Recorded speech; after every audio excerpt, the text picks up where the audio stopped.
నమస్కారం. న్యూస్ 9 టీవీకి స్వాగతం. జగిత్యాల రాజకీయాలు ఒక్కసారిగా బగ్గుమన్నాయి.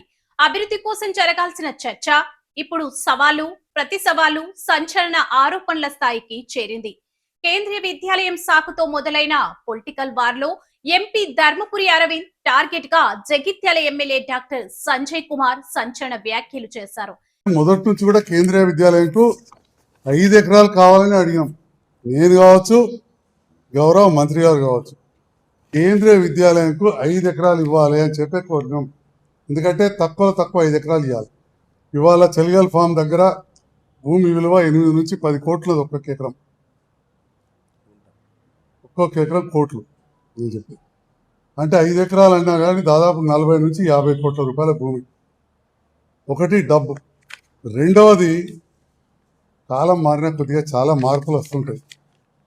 వారు ఒక మాట అంటా ఉన్నారు, అంతకుముందు పండ్ల మార్కెట్ ఇచ్చిన సందర్భంలో అప్పుడు వాలంతరీ పెద్ద ఉపయోగంలో లేదు, కొన్ని సంవత్సరాల నుంచి ఉపయోగం లేదు. అప్పుడున్న కాంగ్రెస్ ప్రభుత్వం అప్పుడు 20 ఎకరాలు ఇస్తే మళ్ళీ 10 ఎకరాలు నేను శాసనసభ్యుని అయినాక అప్పుడున్న ముఖ్యమంత్రి గారి ద్వారా తీసుకొచ్చిన మాట వాస్తవం. అక్కడ పండ్ల మార్కెట్ ఏర్పాటు చేస్తే ముస్లింలకు అంటుపెట్టిండు, వ్యాపారస్తులకు అంటుపెట్టిండు, దాంట్లో డబ్బులు చేతిలో మారనే అంటున్నారు. మరి నేను రాజకీయాలకు రాకముందు ముందున్న 20 ఎకరాలలో అప్పుడు కూడా పండ్ల వ్యాపారస్తులు షెడ్లు వేసుకున్నారు కదా, అందులో కూడా మెజారిటీ ముస్లింలే కదా. మీరు చాలా గొప్పగా పొగిడే జీవన్ రెడ్డి గారే అప్పుడు మంత్రి కదా, అంటే మంత్రి గారు కూడా పైసలు తీసుకున్నారా మరి అప్పుడు? మరి వారిని నా పార్టీలో లేరని ఆహ్వానించుకున్నారు కదా. అయితే 2 ఎకరాలు ఇస్తే రకరకాల వ్యాఖ్యలు వారు చేయడం జరిగింది. వారికి నేనేం చెప్పినా అర్థమయ్యే పరిస్థితి లేదు, ఎందుకంటే ఎట్లా మాట్లాడుతున్నారో మీరు చూస్తున్నారు. కానీ మీ ద్వారా మా మీడియా మిత్రులకు కావచ్చు, ఎవరు కూడా బయాస్ ఉండకుండా దయచేసి ఆలోచన చేయండి. మా మేధావులకు ఈ విషయాలను గుర్తించాలి. అయితే కేంద్రీయ విద్యాలయం ఎట్టి పరిస్థితుల్లో ఇక్కడి నుంచి పోవద్దని చెప్పి 2 ఎకరాలు కేంద్రీయ విద్యాలయంకు, 10 ఎకరాలు ఇంటిగ్రేటెడ్ రెసిడెన్షియల్ స్కూల్కి ఇస్తే, ఇంటిగ్రేటెడ్ స్కూల్ రాష్ట్రానికి సంబంధించిన తర్వాత ఎక్కడైనా చూద్దాం. ఎందుకంటే అటు కేంద్రీయ విద్యాలయ సంఘటన కావచ్చు, ఎవరైనా కానీ అది చెలిగలు కావాలంటున్నారు. ఒక సంస్థను దీని పేరు మీద మళ్ళీ క్యాన్సిల్ చేయడమో లేకపోతే మార్పు చేయడమో మంచిది కాదని చెప్పి కలెక్టర్ గారి ద్వారా 1వ తారీఖు 6వ నెల మీ అందరు కూడా వాట్సాప్లలో వచ్చింది పాత్రికేయ మిత్రులకు. నేను ఐఎంఏ ప్రెసిడెంట్కు, మా భారతదేశ ప్రెసిడెంట్ కూడా పంపిస్తా.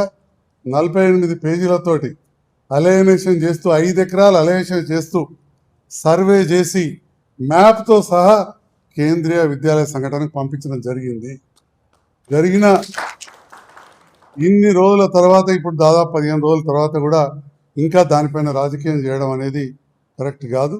ఇంతే ఈ విషయాన్ని మా మీడియా మిత్రులకు మీ ద్వారా వేలాది లక్షలాది కోట్లాది మంది ప్రజలకు me print, electronic, social media ద్వారా తెలవాలని, అదేవిధంగా జగిత్యాల పట్టణ విద్యావంతులైన టీచర్లే కావచ్చు, రిటైర్డ్ టీచర్లు కావచ్చు, పెన్షనర్స్ కావచ్చు, ఉద్యోగస్తులు కావచ్చు, వ్యాపారస్తులు కావచ్చు, మేధావులు, మా అడ్వకేట్స్, డాక్టర్స్, వారందరూ కూడా మీ ద్వారా తెలియజేస్తున్నాం. Thank you. జగిత్యాల కాంగ్రెస్ కార్యాలయం వేదికగా ఎంపీ అరవింద్ ఆయన అనుచరుల తీరుపై నిప్పులు చెరిగి, ఇంతకీ జగిత్యాలలో ఏం జరుగుతుంది? పండ్ల వ్యాపారుల స్థలం వివాదంలో మాజీ మంత్రి జీవన్ రెడ్డి పేరు ఎందుకు తెరపైకి వచ్చింది?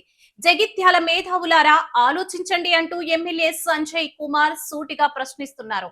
కేంద్రీయ విద్యాలయం కోసం 5 ఎకరాల స్థలాన్ని కేటాయిస్తూ జిల్లా కలెక్టర్ పక్కాగా సర్వే చేసి 10 రోజుల క్రితమే ఢిల్లీలోని కేంద్రీయ విద్యాలయం సంఘటనకు పత్రాలు పంపించారని ఎమ్మెల్యే కుండబద్దలు కొట్టారు. అంతా పారదర్శకంగా జరుగుతుంటే ఎంపీ అరవింద్ అండ్ కో మాత్రం ఉద్దేశపూర్వకంగానే అంశాన్ని రాజకీయం చేస్తూ పబ్బం గడుపుకుంటున్నారని తీవ్ర స్థాయిలో మండిపడ్డారు. ఎంపీ దిగజారుడు వైఖరి మారాలని డిమాండ్ చేశారు. ఇక్కడే అసలు కాంట్రవర్సీకి తెరలేపారు ఎమ్మెల్యే సంజయ్.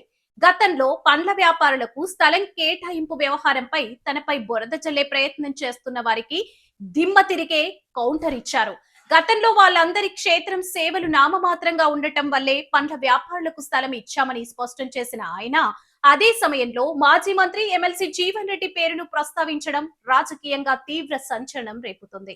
గతంలో జీవన్ రెడ్డి మంత్రిగా ఉన్న సమయంలోనూ ఆ వ్యాపారుల షెడ్లు వేసుకున్నారని, మరి అప్పుడు వాళ్ళు కూడా డబ్బులు ఇచ్చారా అని ఎమ్మెల్యే సంజయ్ చేసిన సూటి ప్రశ్న ఇప్పుడు జగిత్యాల రాజకీయాల్లో హాట్ టాపిక్ గా మారింది.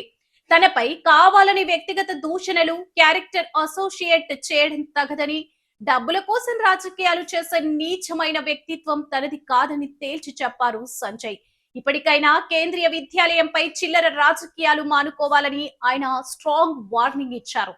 కేంద్రీయ విద్యాలయం కోసం ఇప్పటికే కలెక్టర్ రిపోర్ట్ ఇచ్చినా ఈ పొలిటికల్ డ్రామా వెనుక ఉన్న అసలు వ్యూహం ఏంటి? డబ్బుల ప్రస్తావన, మాజీ మంత్రి జీవన్ రెడ్డి పేరును ఎమ్మెల్యే సంజయ్ తెరపైకి తీసుకురావడం కాంగ్రెస్ వర్సెస్ బీజేపీ ఫైట్ గా మారుతుందా? ఎమ్మెల్యే సంజయ్ చేసిన ఈ సంచలన ఆరోపణలపై ఎంపీ అరవింద్ ఎలా రియాక్ట్ అవుతారు? జగిత్యాల పొలిటికల్ వార్ ఎక్కడికి దారి తీస్తుందో చూడాలి. ఇది జగిత్యాల నుంచి న్యూస్ 9 టీవీ రిపోర్ట్ ప్రవీణ్.